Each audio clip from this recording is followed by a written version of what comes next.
प्रधानमंत्री जी इतने निर्दयी, इतने निष्ठुर, इतने निर्लज और बेशरम कैसे हो सकते हैं? जो ये भरवे पत्रकार हैं, पत्रचाट पत्रकार हैं, जो आवारा कुत्ते की तरह मालिक का बोटी जूठा खाने के लिए तैयार है, बिल्कुल गलत है भाई। देश का पहला आतंकवादी का पूजा देश में होगा, ये हरगिज नहीं होने देंगे।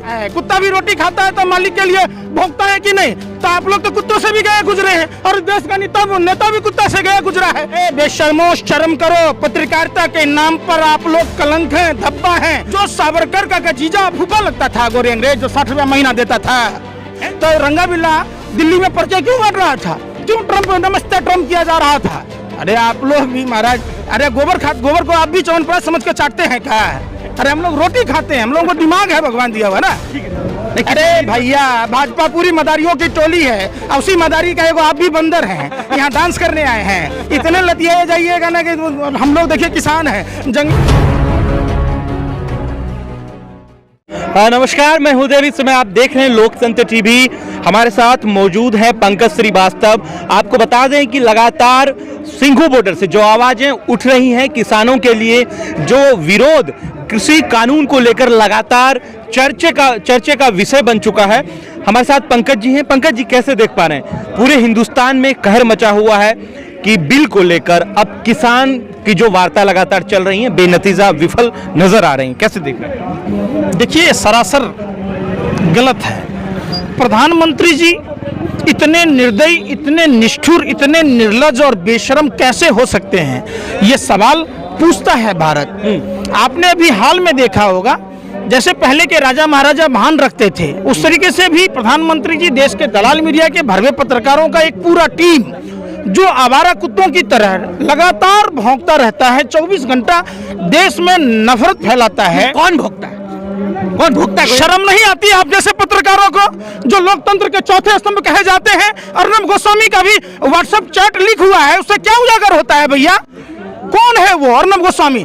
राजीव शेखर बीपीएल का मालिक, भाजपा का राज्यसभा सांसद, उसका पार्टनर है। आप कहते हैं कौन कहता है? आप लोगों को शर्म नहीं आती? जिस बोबरे जज ने, सुप्रीम कोर्ट के मुख्य न्यायाधीश ने छुट्टी के दिन रात के अंधेरे में उसे जमानत दी, क्या उस संवेदनहीन जज को इतनी भी निर्दयता नहीं है कि देश के किसान कई दिनों से लगातार खुले आसमान के नीचे ठिठुरती ठंड में सड़कों पर आंदोलन कर रहे, उस पर बोबरे नहीं बोल सकता है? कैसी बात कर रहे हैं? कौन है? फिर वही बात आप समझिए, देश में जो लोकतंत्र के चौथे स्तंभ कहे जाने वाले जो ये भरवे पत्रकार हैं, पत्रचाट पत्रकार हैं, जो आवारा कुत्ते की तरह मालिक का बोटी जूठा खाने के लिए तैयार है, क्या उन लोगों को नहीं दिख रहा? क्या उनकी संवेदनाएं नहीं है कि उनके लिए इतने बड़े बड़े पत्थर के बुलडोजर लगा दिए गए, वो कटीले तार लगा दिए गए, जो कटीले तार खेतों में नहीं लगाए जा सकते? क्या बोबरे जी या जो पत्रकार हैं, जो अपने को नामचीन पत्रकार कहते हैं, बाप रे बाप, बताइए देश में कैसे लूट खसोट चल रहा है?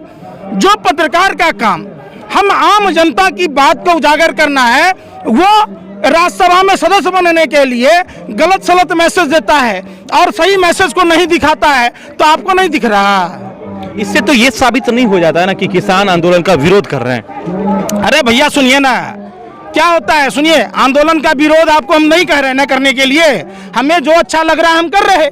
आपको क्या, आप रोटी खाते हैं तो आपका जमीर नहीं जागता है? कुत्ता भी रोटी खाता है तो मालिक के लिए भोगता है कि नहीं? तो आप लोग तो कुत्तों से भी गए गुजरे हैं और देश का नेता भी कुत्ता से गया गुजरा है। जो किसान अपने खेत में अपने खून से इस ठंड के मौसम में, बरसात में, गर्मी में खेत में फसल उगाता है, उसके बाद आपका पेट भरता है, आप उसके बारे में नहीं सोच रहे, तो समझिए ना आपकी कुत्तों से गए गुजरे हैं कि नहीं है? आप देखिए, सुप्रीम जोक ऑफ कमेटी जो बनाई गई, उसमें कौन लोग थे? सब सरकार के नुमाइंदे ही थे। सरकारी सलाहकार समितियों में जो सदस्य बनाए जाते हैं, जो सरकार के तलबे चाटता है, तो इससे न्याय की उम्मीद है? क्या होता है होल्ड से मतलब नहीं ना है। आप इस कानून को विड्रॉल कर लीजिए ना, सुप्रीम कोर्ट के पास में तो पावर है, क्यों नहीं सरकार सुप्रीम कोर्ट विड्रॉल कर रही है? मतलब किसानों को गुमराह करने का एक जो षड्यंत्र साजिश प्रयोग कर रहे, ये चीज नहीं चलने वाला है। नहीं, बहुत सारे लोग जो आरोप लगा रहे थे अडानी अंबानी के ऊपर, ये कह रहे थे कि इस जो सेलो या वेयर हाउस जो बन रहा है गोदाम के लिए अडानी का, लेकिन अडानी जी ने अपने वेबसाइट पे ये जिक्र कर दिया ना कि इस पर हमारा कोई हस्तक्षेप नहीं रहेगा, किसान को लेकर, फसल को लेकर 2 दिन पहले तो की है ना, मतलब आप इसका जिक्र क्यों नहीं कर? अरे बेशर्मो, शर्म करो। पत्रकारिता के नाम पर आप लोग कलंक हैं, धब्बा हैं। अगर देश का बेड़ा गर्क होगा तो देश के मीडिया के जो पत्रकार बंधु हैं, चाहे प्रिंट मीडिया के, इलेक्ट्रॉनिक मीडिया के, इनका श्रेय सबसे ज्यादा जाएगा। आजादी के समय आप लोग नहीं थे, नहीं तो देश आजाद नहीं होता।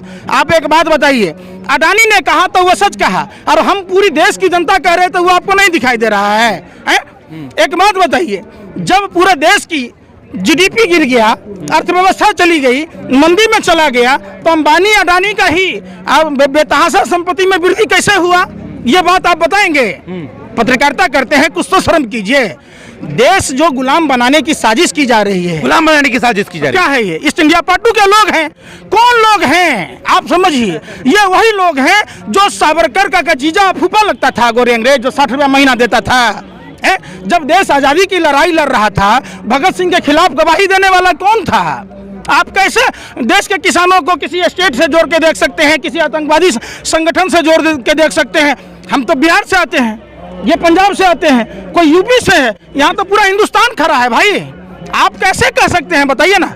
आपको किसने अधिकार दिया किसानों को आतंकवादी, टुकड़े टुकड़े गैंड भरवे, ये सब कहने का? क्या सुप्रीम कोर्ट के जज को ध्यान नहीं देता है? उस संसद सदस्य बधूरी का निलंबन कर देना चाहिए, उसको संसद में प्रवेश नहीं करने देना चाहिए, जो देश के पालनहार अन्नदाता किसान भाइयों को भरवे शब्द का इस्तेमाल करता है। भाजपा को माफी मांगनी चाहिए। समझे बात? दूसरी बात, ये देश में विरोध प्रदर्शन करने का अधिकार बाबा साहब अम्बेडकर के संविधान ने दिया है, तो ये लोग संविधान का सरासर उल्लंघन कर रहे हैं। ये वही लोग हैं जो देश की आजादी के बाद भी तिरंगा झंडा अपने मुख्यालय पर नहीं फहराया, इन्होंने अम्बेडकर का पुतला जलाया, जिन्होंने अपने पैरों से तिरंगे को कुचला, तो आप इनको नहीं देशद्रोही कह रहे? जो देशद्रोही हैं वो देशभक्त हो गए। हम देशभक्त हैं, हमारे बाप दादा देश की आजादी की कुर्बानी में दिया, तो हम देशद्रोही हो गए, खालिस्तानी हो गए? कहाँ से भैया बताइएगा आप, कहाँ से? देखिए, देश में जो साजिश चल रहा है, 800 फीट का एक बोगी होता है स्लीपर क्लास का, वही बोगी राजधानी में भी है, सेम 72 सीट उसमें भी होता है, 72 सीट राजधानी में भी होता है। राजधानी में कोरोना नहीं होगा, स्लीपर चलेगा तो कोरोना होगा। तो ये सवाल आपको पूछने में शर्म आता है? आप समझिए, जब WHO ने 31 दिसंबर को कहा कि कोरोना का संक्रमण फैलेगा, तो रंगा बिल्ला दिल्ली में पर्चे क्यों बांट रहा था? क्यों नमस्ते ट्रम्प किया जा रहा था? क्यों 23 मार्च तक व्यापम घोटाला वाले आटा चोर कंसमामा की सरकार बनाने में मस्त थी? आप देखिएगा, जब बिहार में चुनाव में रैली हुआ, हेलीकॉप्टर घूमे, डिजिटल गाड़ियां घूमी, तो कोरोना वहां नहीं फैला है। किसान से कोरोना फैलेगा? अरे आप लोग भी महाराज, अरे गोबर को आप भी च्यवनप्राश समझ के चाटते हैं क्या? अरे हम लोग रोटी खाते हैं, हम लोगों को दिमाग है भगवान दिया हुआ ना। ठीक है। सुप्रीम कोर्ट ने जिस तरीके से कमेटी का घोषणा किया कि कमेटी बननी है, 4 लोग उसमें शामिल हैं, ऐसा नहीं लग रहा कि अब जो है ये किसान आंदोलन जो है किसी निष्कर्ष पे पहुंचने जा रहा है? बिल्कुल नहीं। देखिए, बिल्ली को अगर दूध की रखवाली दीजिएगा तो बिल्ली क्या कहेगा कि हमने कंठी पहन लिया, दूध नहीं पीऊंगा। बगुला को मछली दीजिएगा तो मछली नहीं खाएगा, कहेगा कि हमने कंठी ले ली है। बाघ क्या कहेगा कि हम खून नहीं पिएंगे। कौन है ये सुप्रीम जोक ऑफ कमेटी में? ये बात आपको देश के सामने रखना चाहिए। जो 4 लोग हैं, उन चारों लोगों के बारे में अगर आप जानकारी लेंगे तो आपको सारी बातें पता चलेगी। आखिर वो जो मान साहब ने भी हित में तो बात हो रही है ना, ये बोलिए ना आप। अरे भैया, भाजपा पूरी मदारियों की टोली है, और उसी मदारी का एगो आप भी बंदर हैं, यहाँ डांस करने आए हैं। इतने लतियाए जाइएगा ना कि हम लोग देखिए किसान हैं, जंगली जीव जंतुओं को भी लतियाते हैं और लठियाते हैं कुत्ता समझ के। ऐसा बरवागिरी वाला काम नहीं कीजिए, पहले बात समझिए।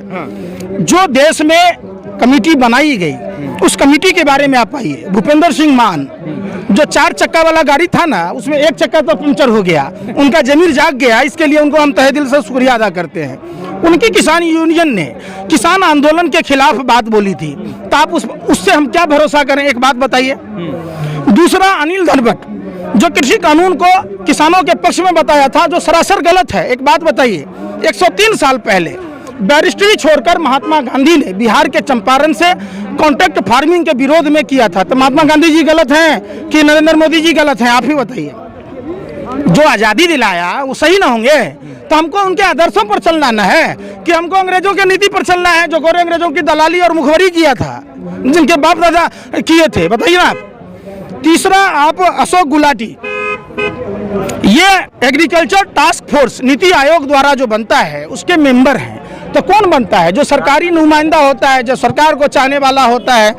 चौथे हैं प्रमोद जोशी, जो कॉन्ट्रैक्ट फार्मिंग को बताए। तो आप देखिए ना, ये चारों पक्षकार ही हैं, सरकार के ही नुमाइंदे हैं। पहले के अंग्रेज क्या करता था, जब देश में शासन चलाता था तो लोगों को राजा रजवाड़ा दे देता था, जमींदार बना देता था। ये वही लोग हैं। ये इसमें अन्ना हजारे जी 6 महीने के लिए कुंभकर्ण सोता, अन्ना हजारे 7 साल से सोया है। जब उनके घर गए तो डरे सामने में बोलते हैं कि हम भी किसानों के साथ हैं। अरे अन्ना हजारे जी, थोड़ा भी शर्म कीजिए, बुढ़ापे में मरने के टाइम में लोग सही काम करता है, तो आप क्यों नहीं आ रहे आंदोलन में? फिर वही बात। 26 तारीख को जो बात चल रही है कि किसान जो है ट्रैक्टर मार्च को लेकर दिल्ली पहुंचेंगे और पैरेड करेंगे वेल डिसिप्लिन तरीके से, इसको कैसे देख रहे हैं? सही होगा? ये इस हिंदुस्तान के इतिहास में पहली बार ऐसा होगा जो सरकार की नींव हिल जाएगी। 26 तारीख को भारत का संविधान बाबा साहब अम्बेडकर ने पेश किया। अगर हम तिरंगा लेकर हम अपने देश की राजधानी में जाना चाहते तो इसमें गलत क्या है? आप क्या कहना चाहते हैं कि हम यहाँ हिंदुस्तान में अपना तिरंगा नहीं फहराए हैं? अरे मैंने ऐसा नहीं किया, मैंने ऐसा नहीं। तो आप क्या कर रहे हैं? सरकार का सवाल सुनिए, सरकार के लोगों को बेचैनी क्यों है? अगर हमें हमारा तिरंगा से प्यार है, हमें अपने देश से प्यार है, तो प्रधानमंत्री को नफरत क्यों क्यों नहीं आने दिया जा रहा है? क्यों रास्ते रोके जा रहे हैं? इसका मतलब वो तिरंगे का सम्मान नहीं करते। तिरंगा का सम्मान नहीं करते। अगर करते तो देश के किसान जो भाई आए हुए हैं सड़कों पर है, इनको क्यों नहीं आने दिया जा रहा? चंद कदमों की दूरी पर है, पैरों में मेहंदी लगा है, मुंह में रसगुल्ला है। हम तिरंगे को सैल्यूट करने आए, हम भी पैरेड देखेंगे, लाल किला इंडिया गेट देखेंगे। क्या भारत की जनता को देखने का अधिकार नहीं है? ये किसने कह दिया भाई? हम तो जाएंगे। वो कह रहे हैं कि इतनी भारी मात्रा में जो लोग आएंगे ना, इससे अस्त व्यस्त दिल्ली की व्यवस्था हो जाएगी। इस बात का जोर दिया जा रहा है। किसने कहा ये बात? सांसद, बीजेपी सांसद ने कहा। कौन बीजेपी सांसद? विदुरी जी ने। विदुरी जैसा सांसद, 2 कौड़ी का ये भरवे सांसद, इनको सांसद बनने लायक है? ये दूसरे को भरवा कहते हैं, खुद ही भरवा है। इस भरवे को इतना अकल नहीं है कि हम भारतवासी अगर अपने तिरंगे का सम्मान करते हैं, उनके पास में सीआरपीएफ है, सीआईएसएफ है, सीबीआई है, आईबी है। हम लोग इतने दिन से आंदोलन कर रहे, कहीं कुछ देखे हैं? कुछ हुआ है? तो सीधा सा बात है भैया, हम जा रहे हैं देश की राजधानी में, तो हमको कौन रोकेगा? नहीं, ठीक है। अब लास्ट बात बोल दीजिए कि हिंदुस्तान के किसान के पास क्या विकल्प है? आर या पार की लड़ाई है ये आर पार की लड़ाई जो आप पूछ रहे, विकल्प क्या है? हम संविधान में भरोसा करते हैं। राष्ट्रपिता महात्मा गांधी के बताए रास्ते पर सत्य और अहिंसा के पुजारी के मानने वाले लोग हैं। हम उसी रास्ते पर चल के अगर जा रहे तो आप लोग इतने आक्रोशित क्यों हो रहे? आप गोडसे के लोग क्यों बन रहे? आप बताइए ना। देश के पहले आतंकवादी के लोग हैं ना गोडसे के लोग, आप क्यों रोक रहे हैं? हमें क्यों रोकना चाह रहे हैं? हाल ही फिलहाल में नाथूराम गोडसे का मध्य प्रदेश में पुस्तकालय नाम दिया गया, एक पुस्तकालय बनाया गया जिसका नाम है नाथूराम गोडसे पुस्तकालय। इसको आप कैसे देख रहे हैं हिंदुस्तान में? ये सरासर गलत है।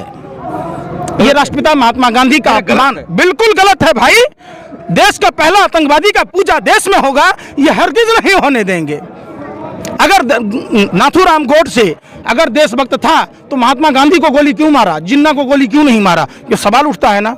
ये वही लोग हैं जो 1941 में बंगाल प्रांत में फजाहुल्लक के साथ श्यामा प्रसाद मुखर्जी ने सरकार बनाई और वित्त मंत्री बने, धर्म के आधार पर विभाजन की बात की। 1942 में भारत छोड़ो आंदोलन कुचलने की बात की। 1943 में गुलाम हुसैन उदौला खां और जिन्ना के साथ सिंध प्रांत में सरकार बनाई, अखंड भारत को खंड खंड किया। आप क्या चाहते हैं पत्रकार महोदय कि फिर से भारत ये हो?